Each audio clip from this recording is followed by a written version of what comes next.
الله الرحمن الرحيم رب اشرح لي صدري ويسر لي أمري واحلل عقدة من لساني يفقهوا قولي الحمد لله الذي لا مانع لحكمه ولا ناقض لقضائه والصلاة والسلام على سيد أنبيائه وسند أوليائه وأحبابه المعارضين لأعدائه أما بعد فأعوذ بالله من الشيطان الرجيم بسم الله الرحمن الرحيم إنما يريد الله ليذهب عنكم الرجس أهل البيت ويطهركم تطهيرا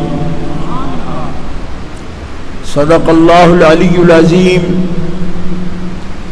إن الله وملائكته يصلون على النبي يا أيها الذين آمنوا صلوا عليه وسلموا تسليما اللهم صل على سيدنا ومولانا محمد وعلى آله وصحبه وبارك وسلم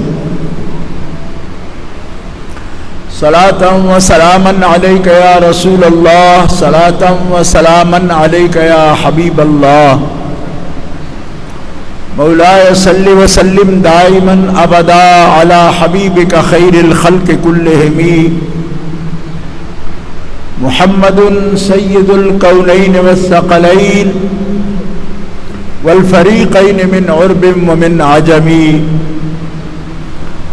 منزه عن شريك في محاسنه فجوهر الحسن فيه غير منقسم ثم الرضا عن أبي بكر وعن عمر وعن علي وعن عثمان ذي الكرم والآل والصحب ثم التابعين لهم أهل التقى والنقى والحلم والكرم. اللہ تبارک و تعالی جل جلالہ وعم نوالہ وآزم شانہ واتم برہانہ کی حمد و ثنا حضور قائد المرسلین سید النبیین سید العالمین امام الاولین والآخرین جناب محمد مصطفیٰ احمد مجتبیٰ صلی اللہ علیہ وآلہ واصحابہ وبارک وسلم کی بارگاہ اقدس میں ہدیہ صلاۃ السلام کے بعد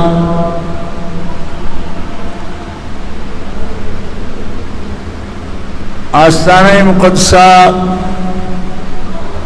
حضور امام الاولیاء سیدنا و مولانا امام علی بن عثمان الحجویری حضور داتا گنج بخش رحمت اللہ تعالی علیہ رحمتاً واسعہ آپ کی بارگاہ مقدسہ میں عظیم الشان جامع مسجد داتا گنج بخش رحمۃ اللہ علیہ میں جمعۃ المبارک کے اس مقدس دن میں کچھ بیان کرنے کے لیے حضرت خطیب داتا گنج بخش جناب علامہ مفتی محمد رمضان صاحب سیالوی مدظلہ انتظامیہ کمیٹی جامع مسجد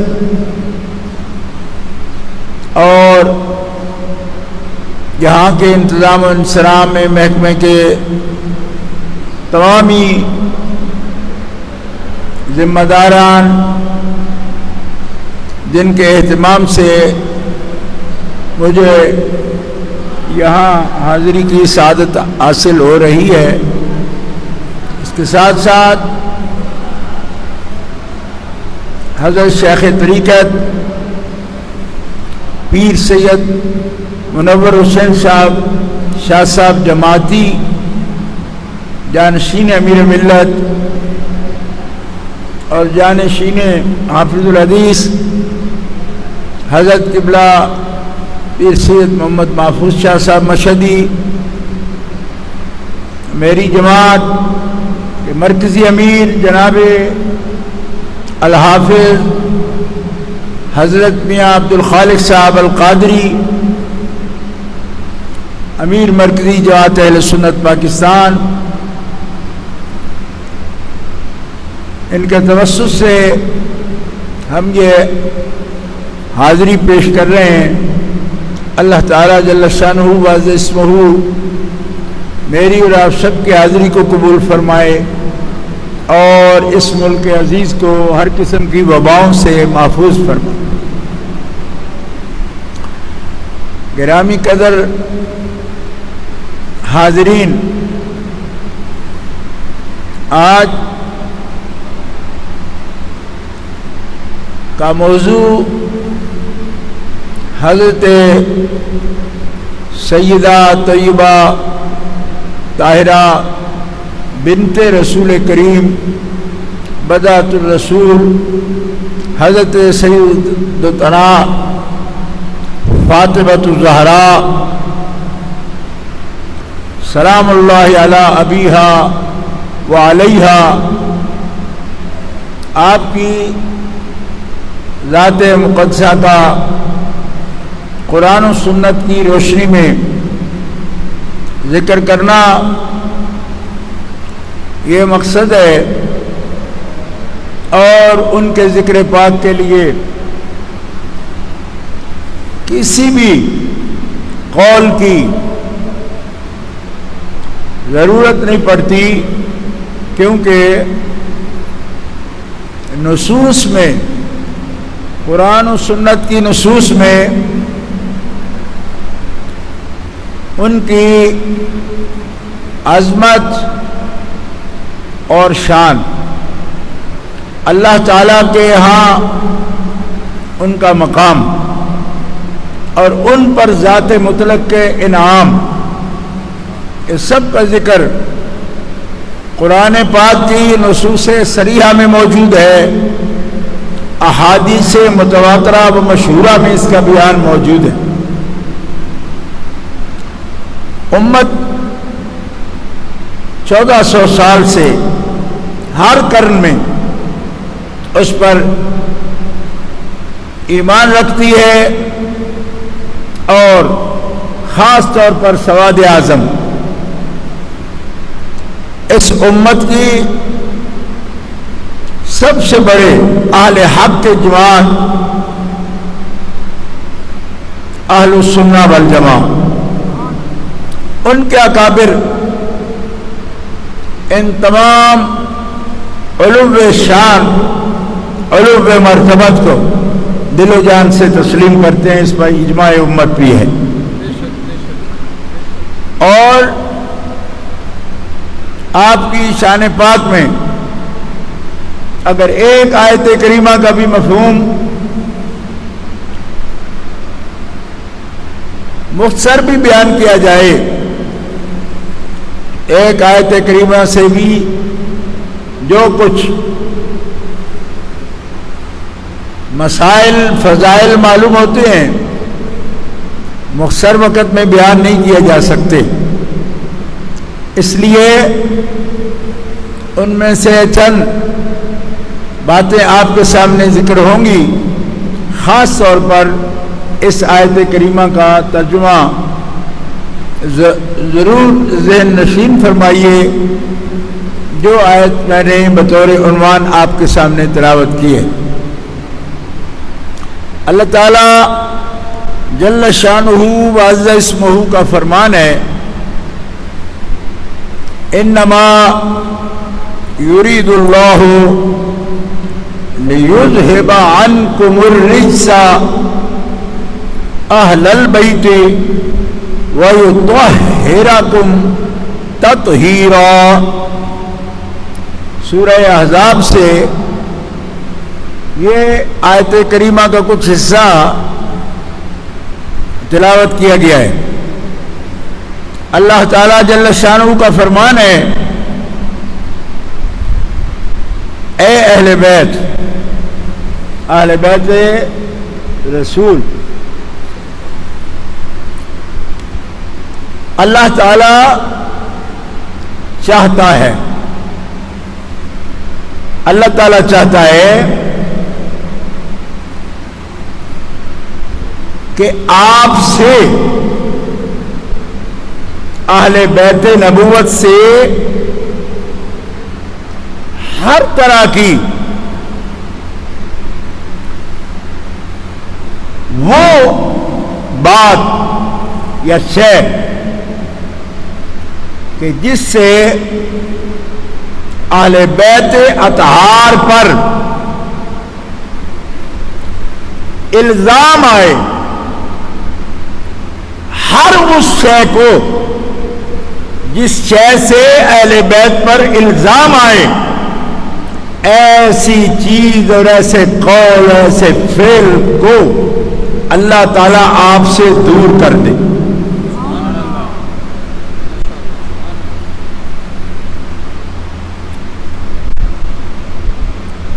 اور اہل بیت نبوت، آپ کو اس طرح پاکیزہ، ستھرا اور اجلا ایسا نکھار دے کہ جس طرح مالک کی قدرت ہے اور جس طرح نبی علیہ السلام کی شان کے لائق ہے کہ ان کے اہل بیت اجلے ہوں، نکھرے ہوں، پاک ہوں، اس شان کے لائق آپ کو پاک کر دے۔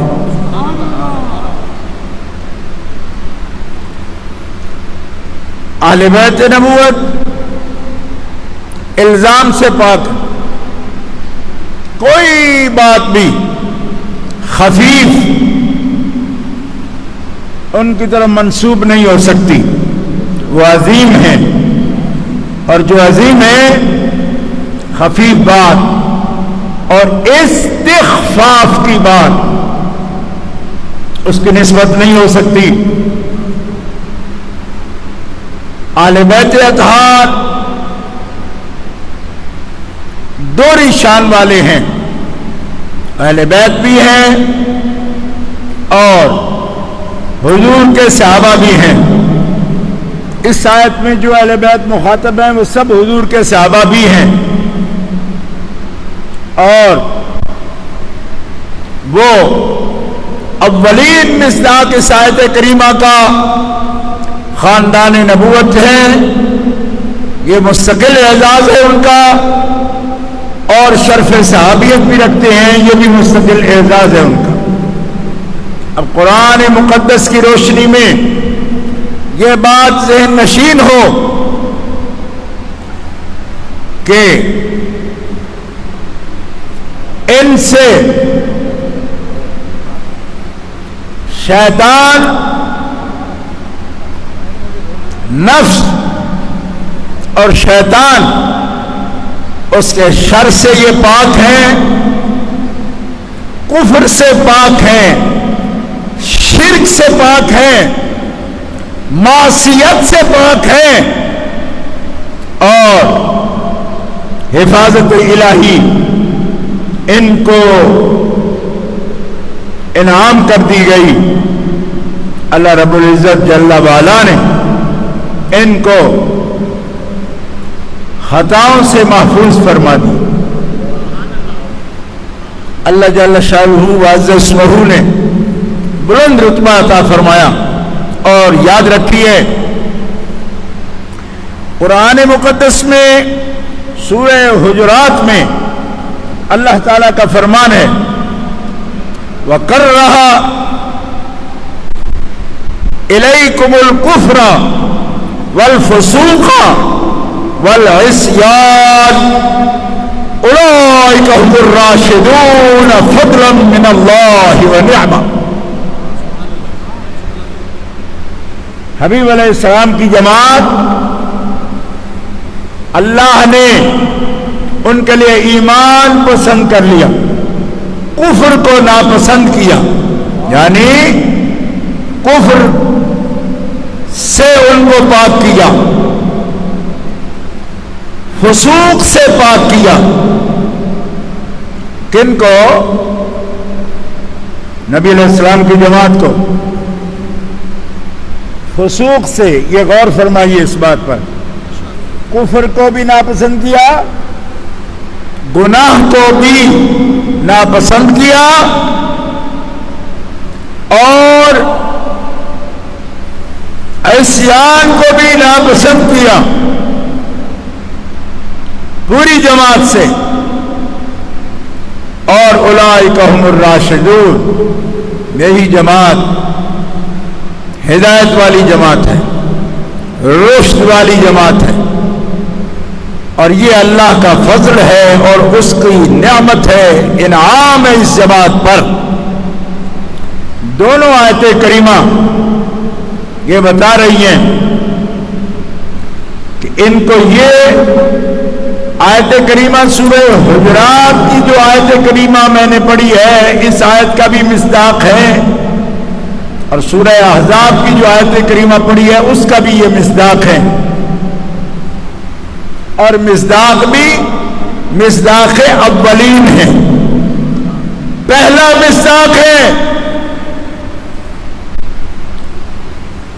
پہلا مصداق ہے، پاک ہیں، اور ایسے پاک ہیں جیسے پاکیزگی کا حق ہے، ایسی پاکیزگی اللہ تعالیٰ نے عطا فرما دی۔ اور اللہ کی جو چاہت ہے،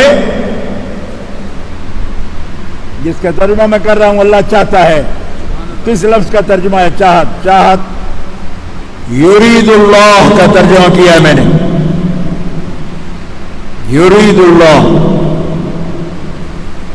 اللہ جب ارادہ فرماتا ہے، اللہ کا ارادہ اس میں کوئی کمزوری نہیں ہوتی، نہ کوئی رکاوٹ ہوتی ہے۔ فعال لما یرید، جو ارادہ کرتا ہے وہ ہو جاتا ہے، جو ارادہ کرتا ہے وہ ہو جاتا ہے، فعال ہے وہ، فعال۔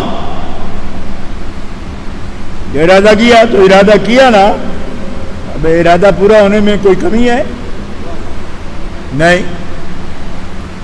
اذا اراد اللہ شیئا ان یقول له کن فیکون، اللہ جب ارادہ کرتا ہے کسی شے کا، کہتا ہے ہو جا، وہ ہو جاتی ہے۔ ارادہ کیا اللہ نے اہل بیت سے ہر الزام دور کرنے کا، کہ الزام والی کوئی شے ان کے ساتھ نہ ہو، یہ اتنے پاکیزہ ہو، اتنے مطہر ہو کہ مصطفیٰ کی شان کے لائق ان کی اہل بیت کو پاک کر دو۔ جب ارادہ کیا تو جس اعلیٰ پاکیزگی کا ارادہ کیا وہ اعلیٰ طہارت خاندان نبوت کو حاصل ہو گئی، اس لیے کہ وہ فعال لما یرید ہے، ارادہ۔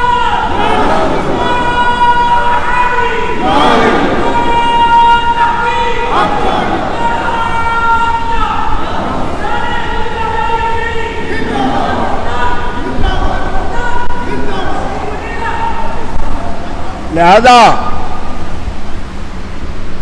گناہ اس کی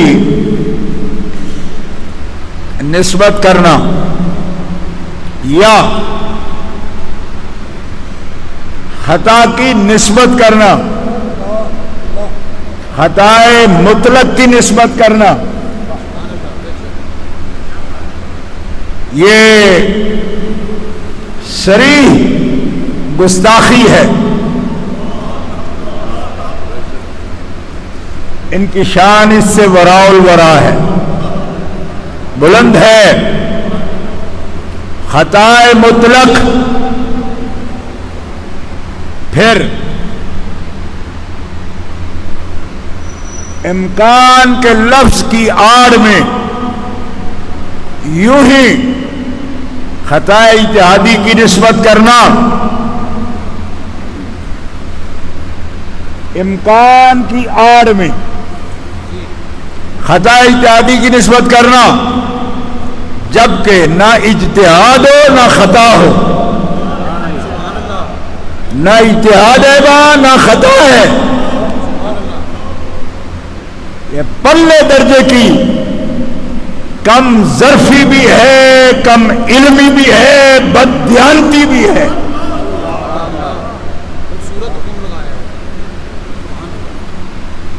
اس لیے امکان کا مطلب وقوع نہیں ہوتا، کیوں؟ اس لیے کہ وہ محفوظ ہے نا، یہی تو کہہ رہا ہوں محفوظ عن الخطا ہے، تو حفاظت کس کی ہے؟ کس کی حفاظت ہے؟ کسی سونے والے کی نہیں، اونگنے کے والے کی نہیں، کسی کمزور کی نہیں، جس کو عارض یا حادث کوئی کمزوری آئے کہ کچھ وقت کو حفاظت اٹھ جائے، ایسی نگرانی میں نہیں۔ اس لیے اللہ لا الہ الا هو الحی القیوم لا تأخذہ سنۃ ولا نوم۔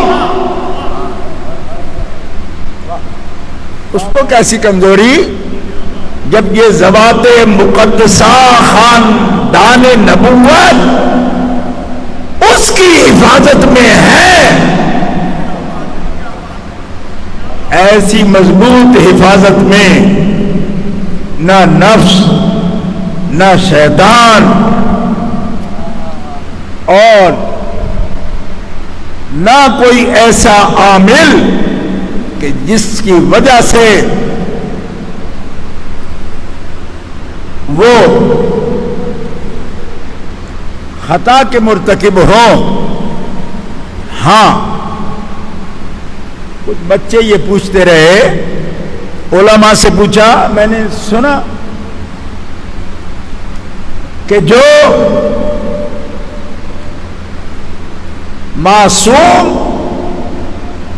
معصوم شرعی یعنی معصوم من الخطا ہے، انبیاء کرام علیہم السلام و رسول اعظام علیہم السلام، ان کی طرف خطا اجتہادی کی نسبت اگر مفسرین نے بعض آیات کی تقریر میں کی ہے تو یہ کیسے ہو سکتا ہے کہ بعد از انبیاء اور رسول اعظام کے بعد خانوادہ نبوت کے لیے یا صحابہ کرام کے لیے خطا اجتہادی کی نسبت نہیں کی جا سکتی، تو پھر ان کی شان تو ان کے سے ورا مانی جائے گی۔ بھلے بندو ہوش کے ناخن لو، یہ جو تم نے شغل بنا لیا کہ انبیاء کرام علیہ السلام کے بارے میں یا رسول اعظام علیہ السلام کے بارے میں آپ لوگ یہ کہہ رہے ہو کہ ان سے خطا اجتہادی ہوتی ہے، ایسا جملہ کسی وضاحت کے بغیر کہنا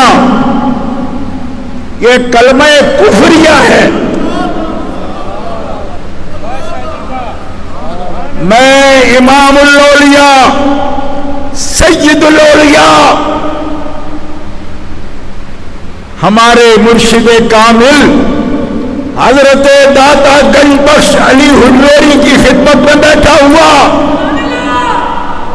آپ کے روضہ اقدس کے اعتماد کے ساتھ یہ بات عرض کر رہا ہوں۔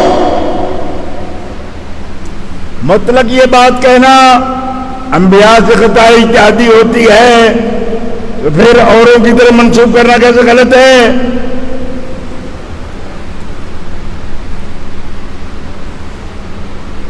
تمہیں معلوم نہیں تم کتنا بڑا ظلم کر رہے ہو اپنی جان پر؟ سن لو،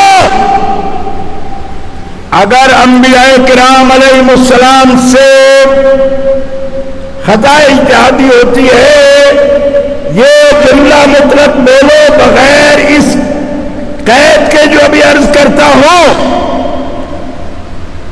تو یہ کلمہ کفریہ کیوں ہے؟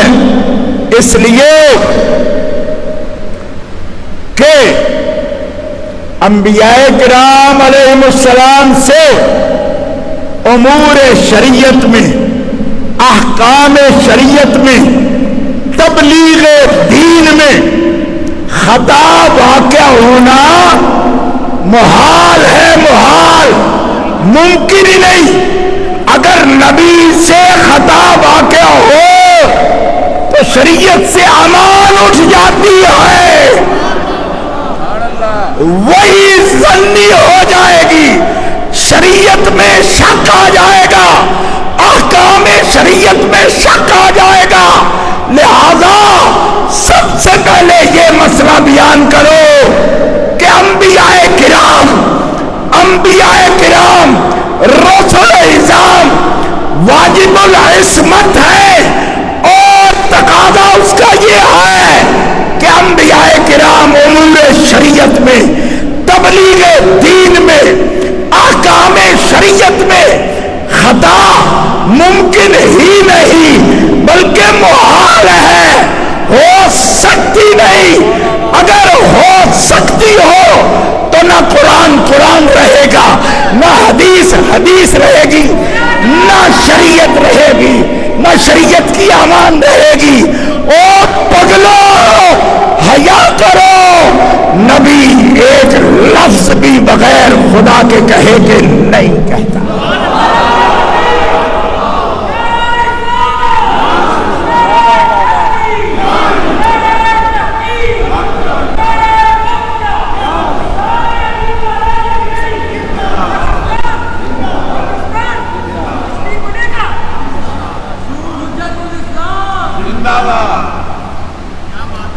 یہ کیا باتیں کر رہے ہو تم؟ یہ عقیدے کہ عصمت انبیاء سے اٹھ جاتی ہے، یہ تم پہلے نہیں ہو۔ اسی لاہور میں رہتے ہوئے مودودی نے یہ عقیدہ گھڑا کہ کسی وقت عصمت انبیاء سے بھی اٹھ جاتی ہے، تو کس کی نقل مار رہے ہو تم؟ کچھ نہیں سمجھ آتی، اگر تمہیں عقل چھین لی گئی ہے تو رو کے داتا کی جالیوں کو چھو کے کھڑا ہو، راستہ تمہیں مل جائے گا۔ یہاں راستے خارجیوں سے نہیں پوچھے جاتے، رافضیوں سے نہیں پوچھے جاتے۔ اہل عشق میں معین الدین کو بھی راستے کی تلاش ہو تو دادا گنج بخش سے پوچھتا ہے تو کدھر در بدر بھٹکتا ہے؟